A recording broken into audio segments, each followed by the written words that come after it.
मैं एक बार जगन्नाथपुरी गया था, आप भी गए होंगे।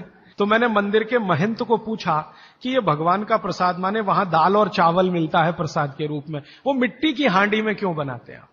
तो उसने एक ही वाक्य कहा, मिट्टी पवित्र होती है। लेकिन वो जो नहीं कह पाया महंत, वो आपको मैं कहना चाहता हूं कि मिट्टी न सिर्फ पवित्र होती है, बल्कि मिट्टी सबसे ज्यादा वैज्ञानिक होती है। क्योंकि हमारा शरीर मिट्टी से बना है। हम जब मरते हैं ना और शरीर को जला देते हैं तो 20 ग्राम मिट्टी में बदल जाता है पूरा शरीर। और इस राख का मैंने विश्लेषण करवाया एक लेबोरेटरी में, तो उसमें कैल्शियम निकलता है, फास्फोरस निकलता है, आयरन निकलता है, जिंक निकलता है, सल्फर निकलता है, 18 माइक्रो न्यूट्रिएंट्स निकलते हैं मरे हुए आदमी की राख में। ये सब वही माइक्रो न्यूट्रिएंट्स हैं जो मिट्टी में है। तो वो महंत कहता है कि मिट्टी पवित्र है, इसलिए हम मिट्टी के बर्तन में ही दाल पकाते हैं, भगवान को पवित्र चीज ही देते हैं, अपवित्र चीज भगवान को नहीं दे सकते। वो बहुत वैज्ञानिक स्टेटमेंट है, बस इतना ही है कि वो उसको एक्सप्लेन नहीं कर सकता। अच्छा, मैं वो दाल ले आया और भुवनेश्वर लेके गया, पुरी से भुवनेश्वर। भुवनेश्वर में CSIR का एक लेबोरेटरी है, council of science and industrial research का लेबोरेटरी है, जिसको रीजनल रिसर्च लेबोरेटरी कहते हैं। तो वहां ले गया, कुछ वैज्ञानिकों से कहा ये दाल है, उन्होंने कहा हाँ ये पुरी की दाल है। मैंने कहा इसका विश्लेषण करना है, इस दाल में क्या है? तो उन्होंने कहा हमारे पास पूरे इंस्ट्रूमेंट नहीं है, हमारे पास जो जो चाहिए वो नहीं है, आप दिल्ली ले जाओ तो बेहतर है। तो मैंने कहा दिल्ली ले गया तो खराब तो नहीं होगी? उन्होंने कहा नहीं होगी, क्योंकि ये मिट्टी में बनी है। तो पहली बार मुझे समझ में आया मिट्टी में बनी है तो खराब नहीं होगी। तो मैं ले गया दिल्ली तक, सच में ले गया। और भुवनेश्वर से दिल्ली पहुंचने में आप जानते हैं करीब करीब 36 घंटे से ज्यादा लगता है। दिल्ली में दिया, कुछ वैज्ञानिकों ने उस पर काम किया और उनका जो रिजल्ट है, जो रिसर्च है, जो रिपोर्ट है, वो ये है कि इस दाल में एक भी माइक्रो न्यूट्रिएंट कम नहीं हुआ पकाने के बाद भी। तो प्रेशर कुकर की दाल को जब उन्होंने रिसर्च करके देखा तो उन्होंने कहा इसमें माइक्रो न्यूट्रिएंट्स बहुत ही कम है। मैं पूछा परसेंटेज वाइज बता दो, तो उन्होंने कहा अगर अरहर की दाल को मिट्टी की हांडी में पकाओ और 100% माइक्रो न्यूट्रिएंट्स हैं, तो कुकर में पकाने में 13% ही बचते हैं, 87% नष्ट हो गए। मैं पूछा कैसे नष्ट हुए? तो उन्होंने कहा ये जो प्रेशर पड़ा है ऊपर से और इसने दाल को पकने नहीं दिया, तोड़ दिया, मॉलिक्यूल्स टूट गए हैं, तो दाल तो बिखर गई है, पकी नहीं है, बिखर गई है, सॉफ्ट हो गई है। तो खाने में हमको ऐसा लग रहा है कि ये पका हुआ खा रहे हैं, लेकिन वास्तव में वो नहीं है। पके हुए से मतलब यह होता है कि जो माइक्रो न्यूट्रिएंट्स आपको कच्चे रूप में शरीर को उपयोग नहीं आते, उनको आप उपयोगी बना लें, इसको पका हुआ कहते हैं आयुर्वेद में। तो उन्होंने कहा कि ये मिट्टी की हांडी की दाल बहुत बहुत क्वालिटी में ऊंची है, बशर्ते कि आपके प्रेशर कुकर की। और दूसरी बात तो आप सभी जानते हैं, वो मुझे सिर्फ रिपीट करनी है कि मिट्टी की हांडी की बनाई हुई दाल को खा लीजिए तो जो उसका स्वाद है वो जिंदगी भर नहीं भूलेंगे आप। इसका मतलब क्या है? भारत में चिकित्सा का और शास्त्र पाक कला का ऐसा विज्ञान विकसित हुआ है जहां क्वालिटी भी मेंटेन रहेगी और स्वाद भी मेंटेन रहेगा। तब मैंने गांव गांव घूमता रहता हूं तो पूछना शुरू किया, तो बोलते हैं लोग कि ज्यादा नहीं, 30-40 साल पहले सब घर में मिट्टी की हांडी की दाल थी। मेरी दादी को पूछा तो दादी कहती है कि हम तो जिंदगी भर मिट्टी की दाल ही खाते रहे। तब मेरे समझ में आया कि मेरी दादी को डायबिटीज क्यों नहीं हुआ। तब मुझे समझ में आया उसको घुटने का दर्द क्यों नहीं हुआ। तब मुझे समझ में आया उसके 32 दांत मरने के दिन तक सुरक्षित थे, क्योंकि हमने उसका अंतिम संस्कार किया। अगले दिन जब राखी लेने गए तो सारे दांत उसके 32 के 32 निकले। तब मेरे समझ में आया कि 94 साल की उम्र तक मरते समय चश्मा क्यों नहीं लगा उसकी आंखों पे, और जीवन के आखिरी दिन तक अपने कपड़े खुद अपने हाथ से धोते हुए मरी थी। ये कारण है कि शरीर को आवश्यक माइक्रो न्यूट्रिएंट्स की पूर्ति अगर नियमित रूप से होती रहे तो आपका शरीर ज्यादा दिनों तक बिना किसी दूसरे की मदद के काम करता है।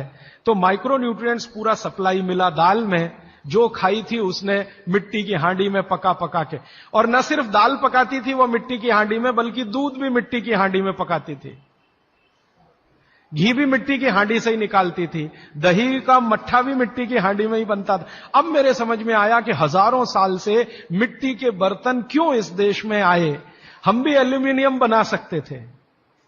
हिंदुस्तान में बॉक्साइट के खजाने भरे पड़े हैं, कर्नाटक बहुत बड़ा भंडार, तमिलनाडु, आंध्र प्रदेश बॉक्साइट के बड़े भंडार हैं। हम भी बना सकते थे, अगर बॉक्साइट है तो एल्यूमिनियम बनाना कोई मुश्किल काम नहीं है, लेकिन हमने नहीं बनाया क्योंकि उसकी जरूरत नहीं थी। इसलिए कुम्हारों की एक पूरी की पूरी जमात इस देश में खड़ी की गई कि तुमको भैया मिट्टी के ही बर्तन बनाने हैं। माने तुमसे बड़ा वैज्ञानिक कौन?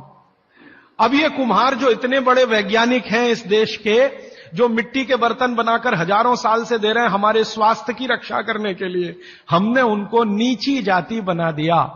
हम कैसे मूर्ख लोग, ये ऊंचा नीचा हमने डाल दिया इस देश में, इसी ने देश का सत्यानाश कर दिया।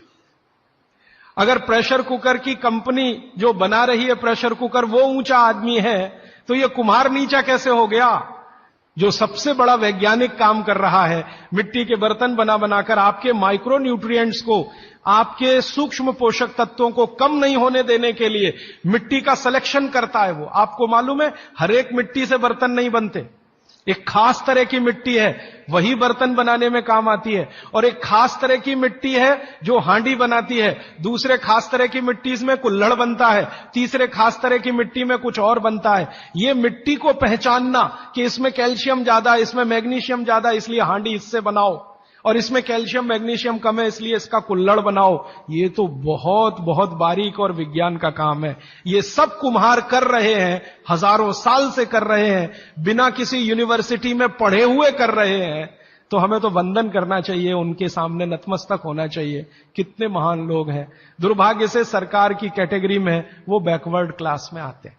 और सबसे मजे की बात कि ये हांडी जब खत्म होगी, माने इसकी लाइफ पूरी हो जाएगी, तो ये हांडी फिर मिट्टी में मिल जाएगी और फिर वही मिट्टी से हांडी बन जाएगी। दुनिया में ऐसी कोई वस्तु नहीं है। प्रेशर कुकर के बारे में तो नहीं कह सकते आप, बायोडिग्रेडेबल है। तो आप भी कर लीजिए ये काम, प्रेशर कुकर निकालिए, मिट्टी की हांडी ले आइए। तो आप कहेंगे जी दाल देर में पकेगी, सिद्धांत ही वही है दाल का, तो जो देर में खेत में पकी है वो देर में घर में भी पकेगी। आप कहें जी मिट्टी की हांडी के बाद अगर कोई चीज है, तो हमारे यहां एक मेटल बनता है जिसको आप लोग कहते हैं एलॉय है, कांसा। तीसरा सबसे अच्छा माना जाता है पीतल। अब ये कांसे और पीतल में भी हमने काम कर लिया कि अरहर की दाल को कांसे के बर्तन में पकाएं तो उसके सिर्फ 3% माइक्रो न्यूट्रिएंट कम होते हैं, 97% मेंटेन रहते हैं। पीतल के भगोने में पकाएं तो 7% कम होते हैं, 93% बचे रहते हैं। लेकिन प्रेशर कुकर में बनाएं तो सिर्फ 7% बचते हैं, बाकी खत्म होते हैं। अब आप तय कर लीजिए, आपको लाइफ में क्वालिटी चाहिए तो आपको मिट्टी की हांडी की तरफ ही जाना पड़ेगा, माने भारत की तरफ वापस लौटना पड़ेगा, इंडिया से। अभी हम हैं इंडिया में, जो बनाया अंग्रेजों ने या बना दिया अमरीकियों ने, इस इंडिया से निकल के भारत की यात्रा करनी पड़ेगी। और मैंने पिछले 1-2 वर्षों में ये बातें गांव गांव में कहना शुरू किया है, तो इसका परिणाम पता है क्या, कि कुम्हारों की इज्जत बढ़ गई है गांव में।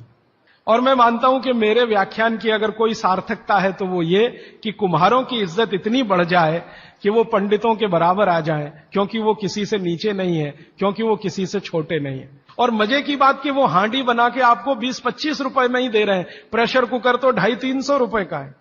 मैं होम्योपैथी की भी चिकित्सा करता हूं, तो बहुत सारे पेशेंट मुझे फोन करते हैं, राजीव भाई ये। तो मैंने कुछ पेशेंट को खास कर कहा कि देखो भैया, आपको मैं कोई दवा नहीं दूंगा।